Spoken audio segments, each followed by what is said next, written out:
The sunshine and beaches of South Florida attract many types of people. Aspiring young models gravitate here with the hopes of being discovered. Beginning in February 1984, the dreams of stardom darkened into nightmares when several young women disappeared. It was the beginning of a string of brutal and terrifying murders that spread out across the country.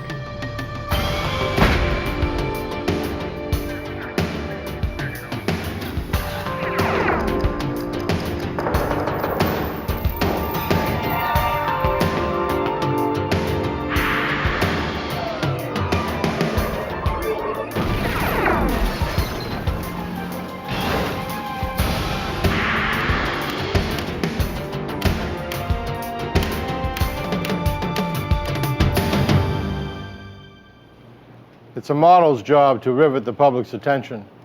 But in 1984, some aspiring models began attracting publicity in a terrible new way. Across the country, dreams of glamour turned nightmarish as young women disappeared, only to be found tortured and killed. I'm Jim Kallstrom, former head of the FBI's New York office. When a suspect emerged, the FBI's 10 most wanted list became the tool we used to try to flush him out.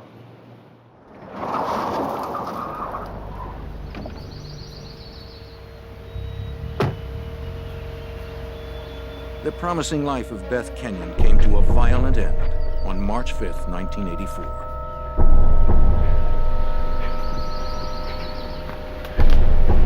The attractive 23-year-old dreamed of becoming a model.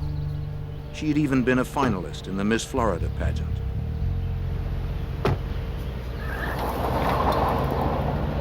But all her hopes were cut short this Monday afternoon.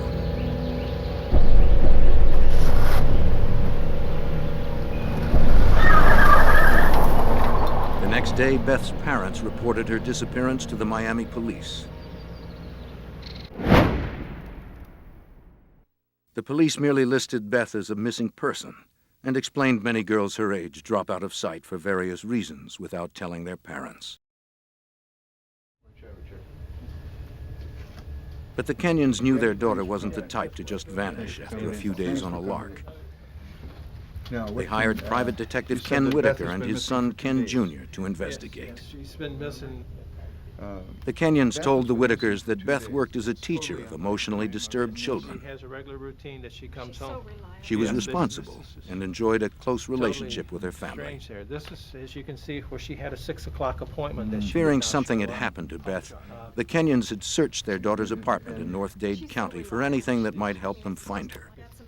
But all they found was an address book and a picture album. Picture of Beth, and this is Beth over here, and this is a boyfriend, somebody she went out with. This is just showing me a picture. Armed with little more than a few snapshots of Beth and her friends, the investigators went to work.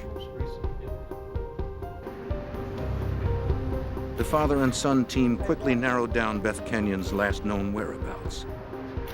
Ken Whitaker Jr. talked to an attendant at a Miami gas station near the school where Beth taught. Ken showed the attendant several photographs. He clearly remembered Beth, but he also recognized someone else in the photos, a man that accompanied Beth the afternoon she disappeared. His name was Christopher Wilder.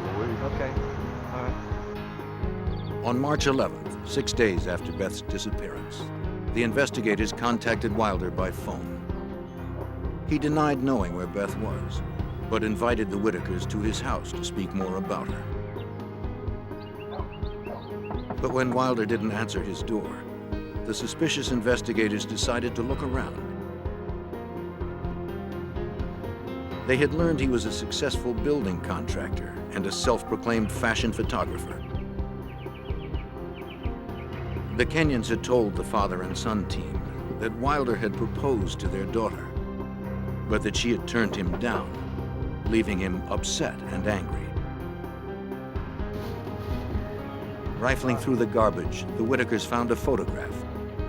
Chris Wilder. On the surface, it appeared an innocent picture, but to trained eyes, it meant more. The Investigators soon learned that Christopher Wilder had driven a car in the Miami Grand Prix. On February 26, 1984, he finished 17th and won $400. That race day was also the last time that anyone saw Rosario Gonzalez. The 20-year-old worked for a marketing firm distributing free aspirin samples at the Grand Prix. The Miami News still buzzed with the mysterious disappearance of Gonzalez. She had vanished just 5 days before Beth Kenyon. The investigators discovered that Wilder knew Gonzalez. She had modeled for him in amateur photo shoots. It was a critical connection. The two missing women, Beth Kenyon and Rosario Gonzalez, were linked through Christopher Wilder. With this information, Mr. and Mrs. Kenyon sought the help of the FBI. Special Agent John Hanlon of the FBI's Violent Crimes Unit in Miami remembers the meeting. On the 12th of March, the Kenyons came to the FBI seeking more active involvement of the FBI. Of course, we didn't have any jurisdiction at the time. There was no evidence of an abduction. In an attempt to put pressure on Wilder, the Kenyons' private investigators leaked their findings to the Miami Herald. The story was published on March 16, 1984. Though the article did not mention Christopher Wilder's name, it clearly accused him. The report described the man connecting Gonzalez and Kenyon as a local contractor, race car driver, amateur photographer, and a native Australian. It was Wilder to a T. Although the FBI had no jurisdiction, Supervisory Special Agent Gordon McNeil had already begun looking into the matter. This connection drew my interest, and I decided to open a preliminary kidnapping investigation to see if we had a possible violation of federal law. Agents McNeil and Hanlon found Wilder was a likely suspect. He had a criminal history that reached back to his native Australia, where he was out on bail on a sexual assault charge. Days later, on March 21st, the agents were notified about an incident which allowed them to open a full investigation. A phone call came into the Miami FBI office, reporting that a Tallahassee, Florida woman had been abducted and transported across state lines into Georgia, where she escaped. The initial description of her assailant fit Christopher Wilder. Are you okay? Special Agent Hanlon flew to Georgia to hear the victim's story. It was a nightmare. Oh, sorry, no visitors. 19-year-old Linda Grober told Hanlon she'd been shopping in a mall in Tallahassee, Florida, when a man approached her about a modeling job. Magazine covers. I got any number of them. And it really sounds like Claiming to be a photographer, the stranger invited her back to his car to see his portfolio. It was the middle of the afternoon in a very public place, and Linda said she felt perfectly safe. Never? When he asked her if she'd ever modeled, she said no. He flattered her with remarks about how beautiful she was and promised he could put her on the cover of Vogue. But Linda reported that when they got to his car, the photographer began changing his story. He claimed he'd left his portfolio at his studio, and he asked Linda to go back to the studio with him. When she hesitated, the man attacked and pushed her into the car. He clubbed her on the back of her head. Everything just went black. When she regained consciousness, they were driving on a country road. When her abductor saw her coming around, he stopped the car in a secluded spot.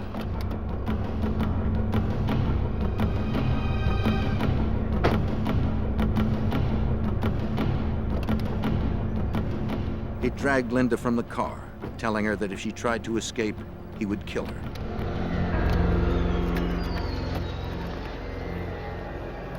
He wrapped his fingers around her throat and strangled her until she passed out.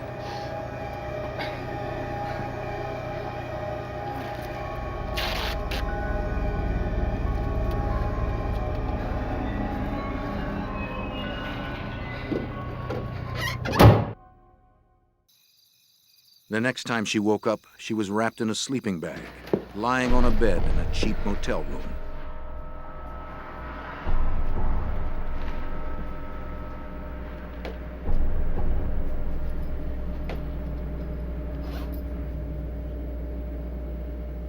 Once again, he threatened to kill her if she tried to escape.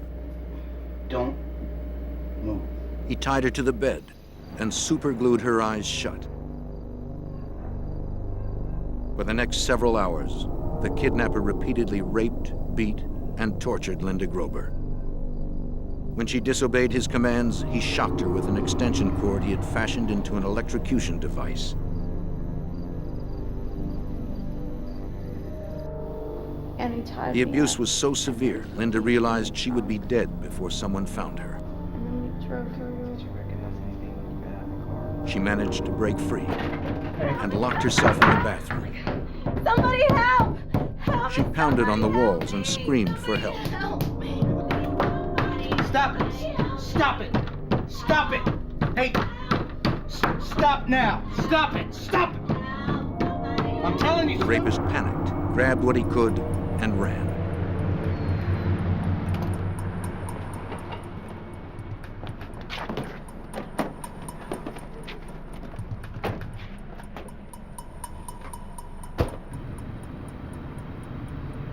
Agent Hanlon showed Grober a series of photos and asked if she could identify her assailant.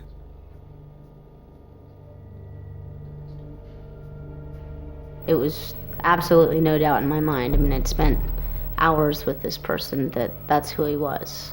And I just identified him as clearly Christopher Wilder. Now 35, a PhD candidate and a single mom, Linda Grober's fierce determination saved her life. It also made her a strong witness, ready to risk everything for her abuser's arrest. I was in the hospital for a week or something like that, and then I had to basically leave the country while he was still a fugitive because they were concerned about my safety. They were concerned about my family's safety. As heinous as Grober's ordeal was, it had the value of catapulting the investigation into a federal case. Because she had been abducted across a state line, the FBI now had full jurisdiction. Christopher Wilder was now wanted for the kidnapping and rape of Linda Grober. And he remained the prime suspect in the disappearance of Rosario Gonzalez and Beth Kenyon. Obviously now we had federal violation, and we had every reason to put all the resources of the FBI into this case.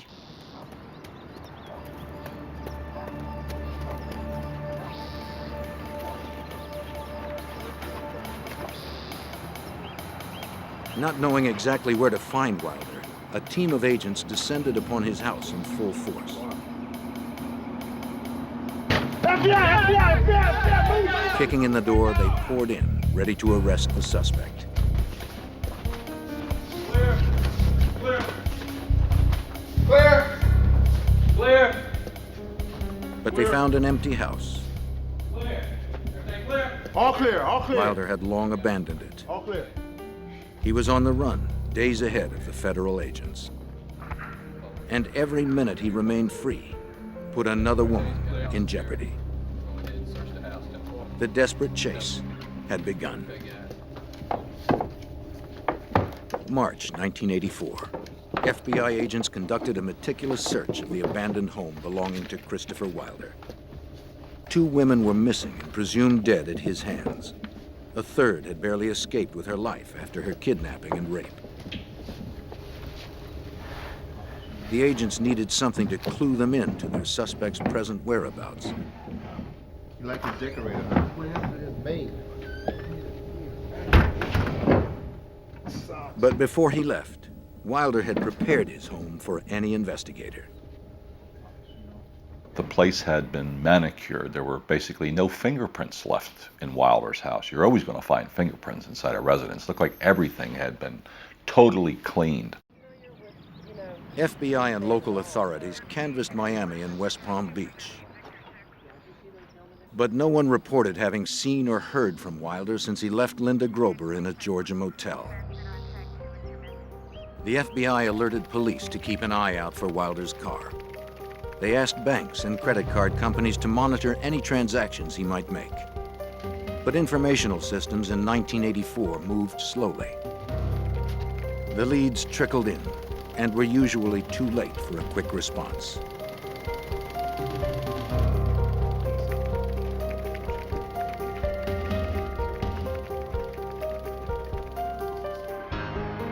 On March 21st, 1984, a sharp-eyed utility repairman in Central Florida noticed something unusual in a shallow creek.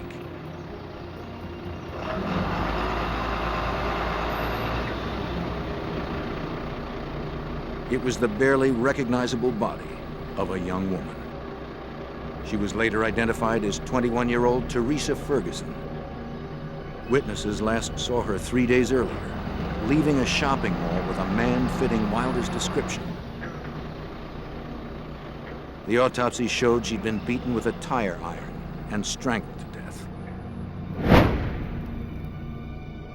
The victim's profile and the savagery of the crime suggested Wilder. But nothing directly tied him to it. If it was the Australian contractor, the FBI agents knew they had a serial killer on the loose. One that had to be stopped before he murdered again. Agents continued to follow the suspect's trail. An automatic security camera photographed Wilder at a bank in Tampa. The bank records showed that he had emptied his accounts of more than $19,000. It was an ominous break. Their prey now had the money to travel far and wide. By March 22nd, 1984, Wilder was already in Texas.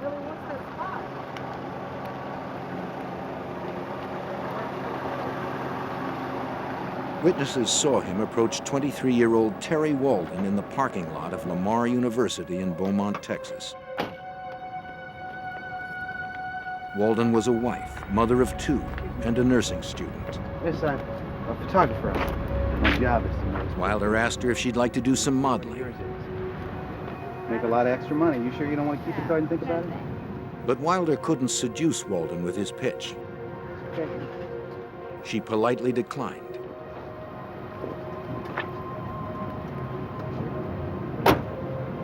She had no way of knowing that she would soon see him again.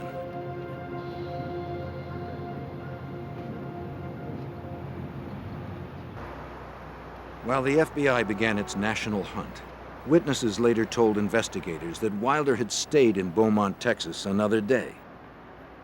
This time he went back to familiar territory to stalk his next victim.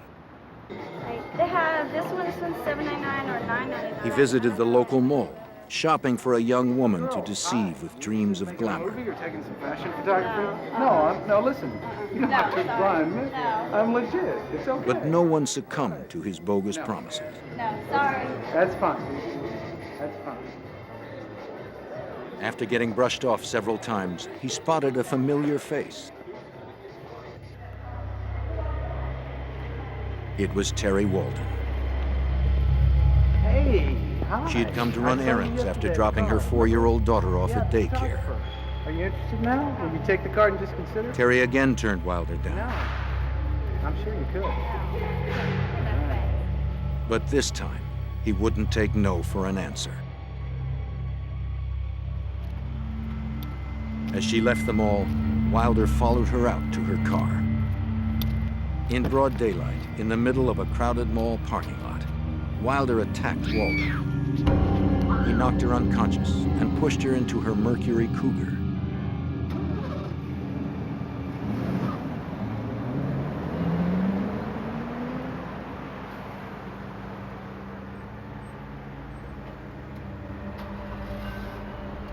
He grabbed his bags and drove off in the victim's car.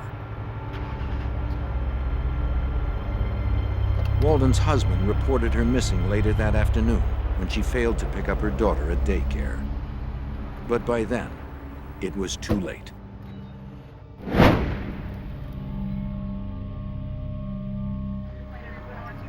Terry Walden's body was found floating in a canal near Beaumont, Texas, a few days later.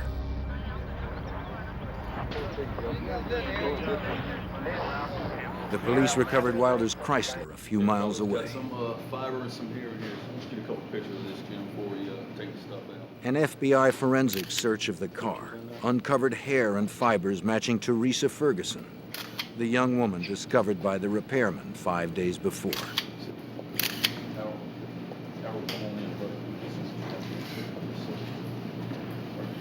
It confirmed what the agents had suspected all along. Teresa Ferguson had been Wilder's fourth known victim. Get on the floor, bro.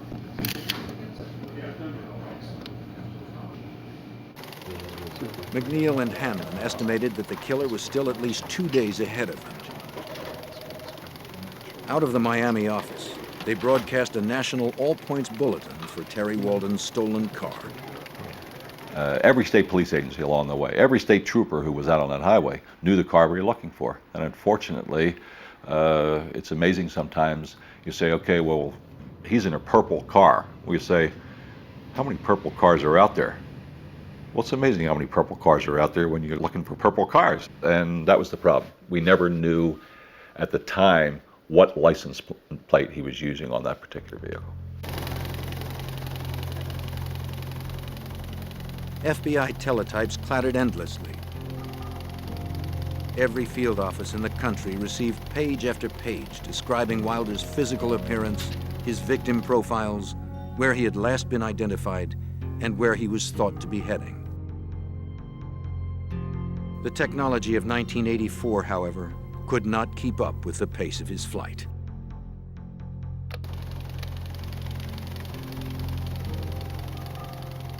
There were so many leads on Wilder going back and forth all over the country. Every one of them went to all FBI offices for information that the FBI teletype system was backed up over 48 hours for about 2 weeks because of the volume of information that was flowing back and forth on Wilder. That left the Bureau with only one certain way to track Wilder. They had to follow the grisly trail of corpses he discarded as he ran. The next victim was 21-year-old Suzanne Logan. She was last seen shopping at a mall near Oklahoma City. A fisherman stumbled upon her body 2 days after she disappeared.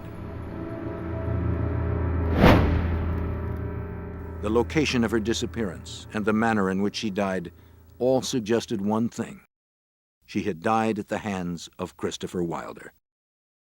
In this particular case, we had an individual who was kidnapping, raping, torturing, and murdering a woman about every day and a half. So there was intense pressure, as there should be. Slow technology and a fast fugitive hampered the FBI. But on March 28th, they got the break they had hoped for. Wilder checked into a motel in Rifle, Colorado, using a stolen Visa card. The FBI knew he had the card and was using it, but they had not been able to trace it until Rifle. In those days, 1984, they didn't have the instant validation of your credit card when you walk into a hotel. They only called in bills that were going to exceed $100. Every motel that Wilder stayed along his murderous route, the charges were in the vicinity of $50 to $60. Perhaps from sheer boredom, the motel clerk decided to call in the credit card that night instead of waiting to mail it the next day. Instead of approval, the clerk received a phone number to call immediately. An early morning call mobilized the FBI's Denver, Colorado field office. At last, the FBI knew where the fugitive was. In the early hours of the morning of March 29th, 4 agents approached Wilder's motel room, confident that they had finally cornered the killer. Okay. FBI! Search warrant! Go! FBI! He wasn't there. As swiftly as the FBI had responded, Wilder had eluded them. For some unknown reason, the fugitive had departed before sunrise. He's not in the hotel. It had been the best lead the agency had, and it failed. Once again, the exasperated task force had no idea of where the predator was. Yet they feared it was one of the dozens of shopping malls within a day's drive of Rifle, Colorado. March 29th, 1984. In just 3 weeks, the Australian contractor Christopher Wilder had abducted 4 women and murdered 3 of them. FBI agents noticed a pattern developing in the campaign of violence. The killer kept his direction westward, and he had narrowed his hunting grounds to shopping malls.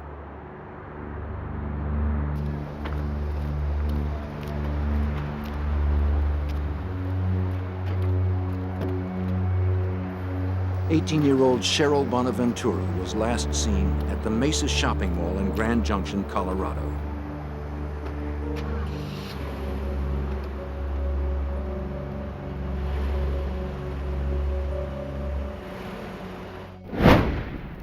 The FBI would later connect Wilder to her death.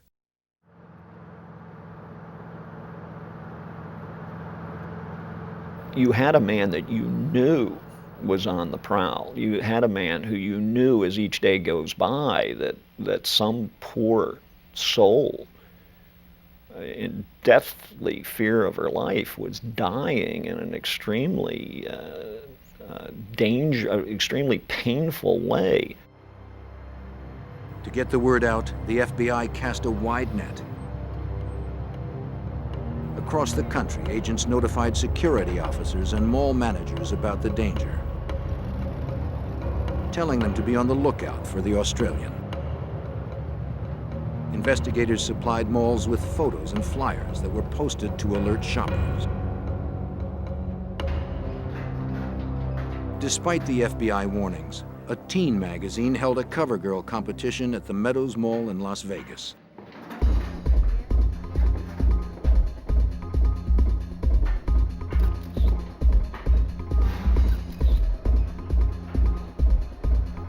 Wilder showed up, armed with his camera.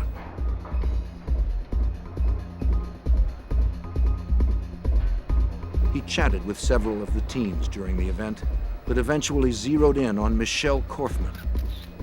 The 17-year-old had driven up the 25 miles from her family's Boulder City, Nevada home.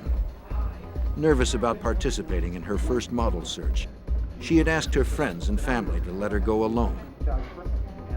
After a few minutes' conversation with Wilder, Korfman changed her clothes and left the mall with him. Yeah, sure, I do. That's great. It was April 1st. As soon as Vegas authorities alerted the FBI that a local girl had disappeared at a mall, agents responded. They asked for all pictures that anyone had taken of the fashion show. One photographer immediately delivered 5 rolls of film. And when they printed those photographs, there was the Korfman girl on stage in a modeling type pose, and who's directly beyond her, about 20 feet away, looking at her with what I call the look of a homicidal maniac, none other than Christopher Wilder.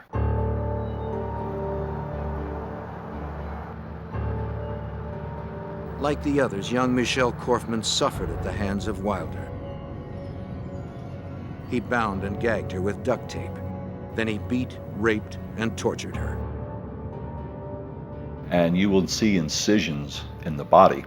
They may only be 1 inch to 1.5 inches long, and they're not deep. They're done just enough to make it bleed. They were only meant to torture, not to kill, until he finally actually killed the victims. He was a brutal sexual sadist. Prowling shopping centers and other areas. On April 5th, 4 days after the Michelle Korfman disappearance, the FBI held a press conference. They announced the placement of Christopher Wilder on its famed 10 Most Wanted Fugitives list. 10 most wanted. For 50 years, the list has helped generate the publicity needed to catch violent fugitives. Hey, Val. Special Agent Tron Brecky serves as national spokesman for the FBI. Thank you. The criteria for the top 10 was met with Wilder.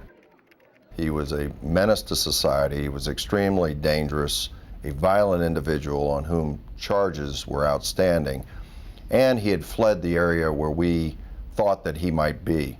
Therefore, it was very important for us to get the message out to the American public and to the media that he could be anywhere in the United States.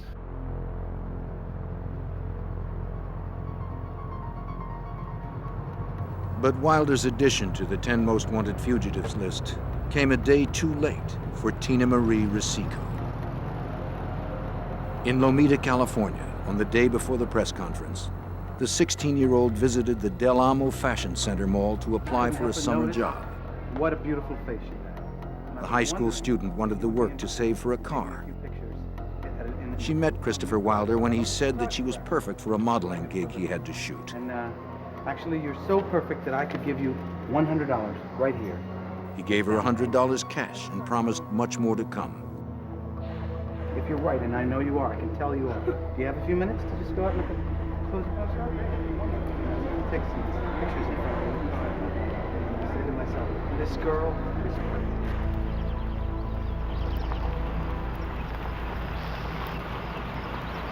Wilder drove Tina Marie to a nearby park.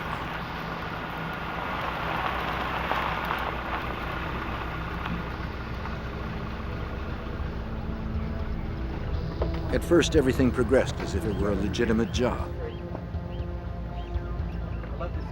He said the scenic location had perfect light for the camera.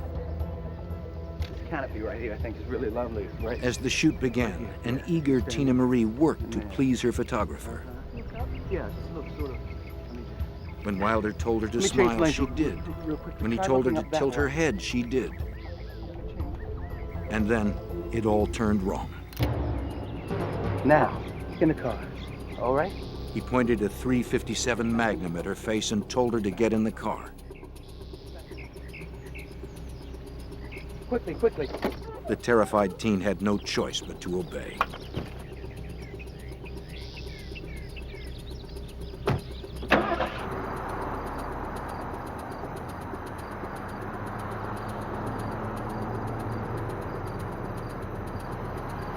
Wilder brought Tina Marie Rosico to a motel in San Diego.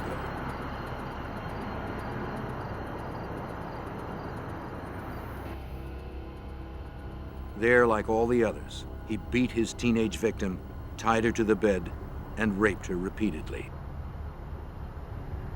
Wilder cut her with his knife and electrocuted her using wires he would tie to different parts of her body. The brutality perplexed Agent Hanlon. You say to yourself, why would anybody want to do that to anybody? To scare them so bad, to brutalize them so bad, to torture them with an electrical cord, and then kill them like a piece of trash. And that person knows they're going to be killed. I mean, up until some point, the great realization comes over that individual, I'm not going to survive this. My life's over. And these are young women. He identifies himself as a professional photographer, commenting on a young woman's appearance and attempts to persuade her to accompany him from the area. Just as Tina's life was about to end, a special news bulletin captured Wilder's attention. Very dangerous, and this approach may lead to his apprehension. Christopher Bernard Wilder has been placed on the FBI's 10 most wanted list. It was the FBI press conference. Wilder watched in horror as his picture was plastered on television sets across the nation. The federal agents proclaimed him the most wanted fugitive in America. They held him responsible for the disappearances of 6 young women. They didn't know about the 7th victim in the hotel room with him. We gotta move, come on. Wilder panicked. He grabbed Tina Marie and hit the road. Come on, we gotta move.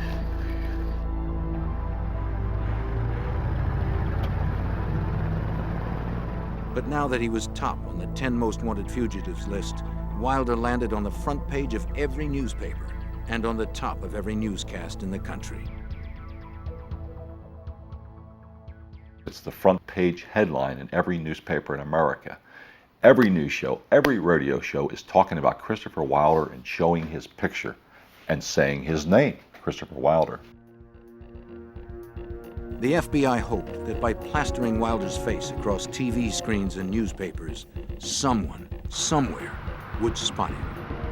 It was the best chance agents had to stop Wilder before he destroyed another life. In the spring of 1984, the FBI conducted the largest manhunt in history for the rapist and murderer, Christopher Wilder. They knew of at least 6 victims. They suspected there were many more. Wilder had squeezed through the FBI net in Nevada as he headed back east. With him was a 16-year-old hostage named Tina Marie Rosico. On April 10, 1984, outside a shopping mall in Gary, Indiana, Christopher Wilder told Rosico that he would let her go on one condition. She had to help him catch his next victim. For 6 days, the adolescent had been raped, beaten, and terrorized. She was ready to do whatever he asked. Wilder noticed Dawnette Wilt ducking into several shops. He figured she was job hunting in the mall.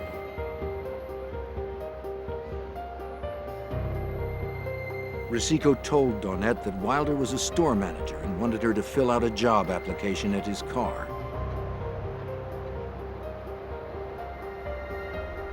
When they reached his car, Wilder drew his pistol and forced Dawnette to get in. Sweetheart, why don't you just come with us? Come on. Get the car. Get in. Go around, go around. He sped off with the 2 girls. Witnesses saw them leave. A young woman, very attractive, as were all of Wilder's victims, had been taken from was seen leaving with an individual who they believed to be Christopher Wilder from a mall in the Indianapolis area. And so when that information came to us, we felt that, okay, now we know he's headed back east. The Bureau directed every agent east of the Mississippi to work on the case. Despite his promise, Wilder refused to release Tina Marie. Instead, he forced Rosico to watch while he tortured and raped Dawnette in front of her. The nightmare continued for 2 days. On the morning of April 12, 1984, Tina Marie heard a familiar voice on the morning news. Any kind of energy, and just put Tina come home alive safely. You know, we're all rooting for you. The word that we've got on national television, Tina Marie's mother begged the kidnapper not to hurt her daughter. Is your daughter, and that there is every indication that your daughter is still alive. And Wilder flew into another panic. He packed up his hostages and left. Get her dressed and you get dressed. Now. Wilder complained that it was only a matter of time before the FBI caught up with him. He stopped the car in a wooded area near Penn Yan, New York.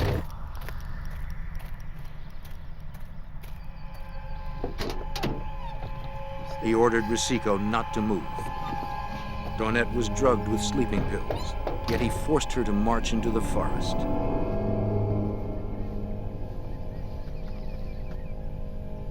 Left alone, Tina Marie pondered the opportunity to escape. But the horror of the last 9 days had broken her mentally. She stayed put.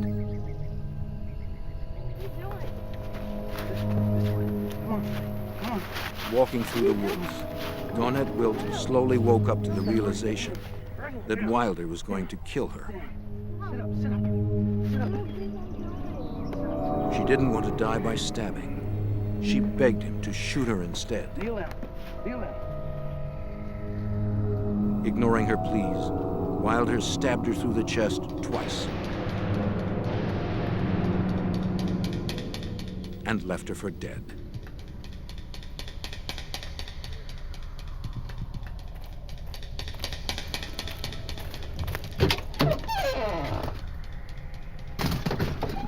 Okay, here we go.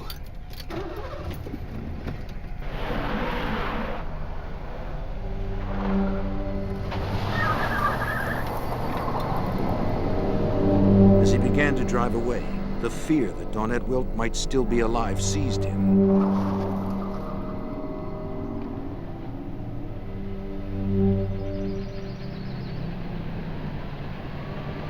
He returned to the scene to properly dispose of Dawnette.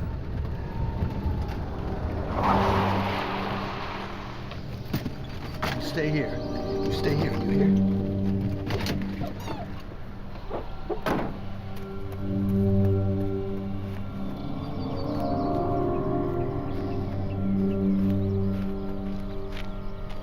When he got there, he could scarcely believe what he saw. She was gone. Incredibly, Dawnette Wilt had survived. Stabbed twice, bleeding profusely, drugged and beaten, she had managed to pull herself up and escape to a road where a passing motorist rescued her. Thanks to Wilt's testimony, the FBI now pinned Wilder in the Northeast, still driving the Mercury Cougar he had stolen from Terry Walden. But for how long? After he went back and found out that she was no longer there, he realized obviously that he had to do something with this vehicle. He needed a new vehicle. And he got into western New York State. Once again, he headed for the nearest mall.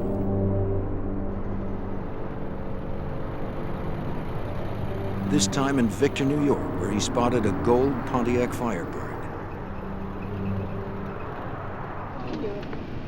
He told Rosico she would take the wheel of the Cougar and follow him wherever he went.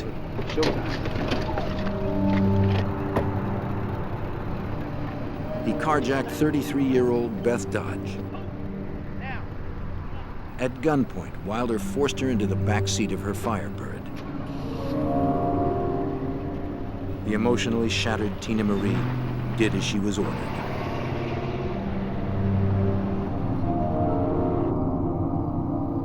Wilder drove for a half an hour to a secluded area.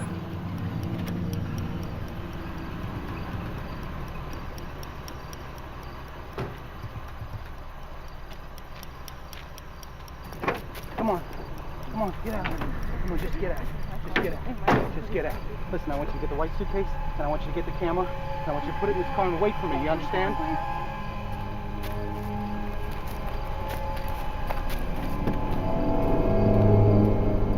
He forced Beth Dodge into the woods.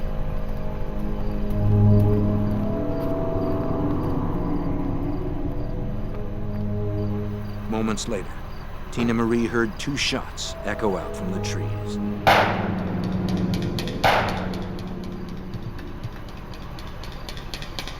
There had been no rape, no torture this time. Wilder had simply killed Dodge for her car. But he had a different fate in mind for Tina Marie. In all the hell he had put her through, Wilder had bonded with Tina Marie. He told her he didn't want her to be around when the end came. He drove Tina Marie Rosico to the airport in Boston and gave her money for a ticket home to Los Angeles. Her ordeal was finally over. Once safely home, Tina Marie would fill in details for agents about Wilder's murderous rampage. Wilder was now alone, and the agents didn't want to wait till another victim disappeared to clue them into his whereabouts. During the search for Wilder, we knew that he had friends in Canada and had visited Canada extensively. So we felt there was a good chance that he was heading directly east and then north into Canada. Wilder raced toward the border in Beth Dodge's Firebird. For 3 weeks, he had beaten the FBI's best efforts. Even the 10 most wanted fugitives list had failed to produce his capture. Agents McNeil and Hanman desperately wanted to stop the killer before he struck again or fled their jurisdiction. By April 1984, Christopher Wilder had left 7 women dead across America. 3 more were presumed dead. 3 others had survived with rapes and beatings. The FBI believed that he was in New England, heading north. Federal agents concentrated their resources in the northeastern states before he could escape across the Canadian border. I mean, the FBI had agents out circularizing in the wanted poster out and that kind of thing, but the best thing you have going for you are the hundreds of police officers up in that area who are many more eyes and ears than FBI agents available in New England. On Friday, April 13th, 1984, Wilder stopped for gas in the tiny town of Colebrook, New Hampshire, about a dozen miles from the Canadian border. While he filled the tank, he casually asked an attendant about the paperwork that might be needed to cross the border. 2 state troopers, Wayne Fortier and Leo Jellison, spotted Beth Dodge's car.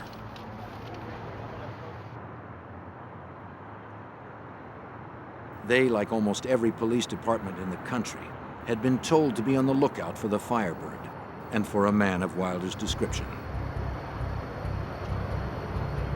Jellison asked Wilder if he could speak with him. Wilder leaped into the Firebird and grabbed his .357 Magnum. In the struggle, the weapon went off. Officer Jellison was shot in the chest. He would live. But Christopher Wilder would not. The bullet that wounded Officer Jellison first passed through Wilder. It pierced his heart, killing him instantly. Wilder's cross-country reign of terror ended with a 10th death. His own. Authorities ultimately recovered the mutilated bodies of Cheryl Bonaventura and Michelle Korfman in the months afterwards. But the 2 missing women that started the investigation, Rosario Gonzalez and Beth Kenyon, were never found. Mr. and Mrs. Kenyon went to their graves without knowing the fate of their daughter. Other victims and their loved ones have struggled to restore their shattered lives. Linda Grober has also learned a chilling lesson. I think an important point to make is that these people are not always demons, and they don't always have tattoos, they don't always have long hair. They're often extremely eloquent, and they're disguised, and they can fit easily into your father's living room after dinner sipping a wine or a brandy. The terrifying truth is that Christopher Wilder was not unique. He made the most wanted fugitives list, but there are dozens of killers like him each year that never reach national attention. They trawl our shopping centers, our schools, and our churches, searching for victims. Vivid dreams of easy fame and fortune can quickly darken. Only through public awareness, tireless vigilance, and the resourcefulness of the FBI can we hope to keep these predators at bay.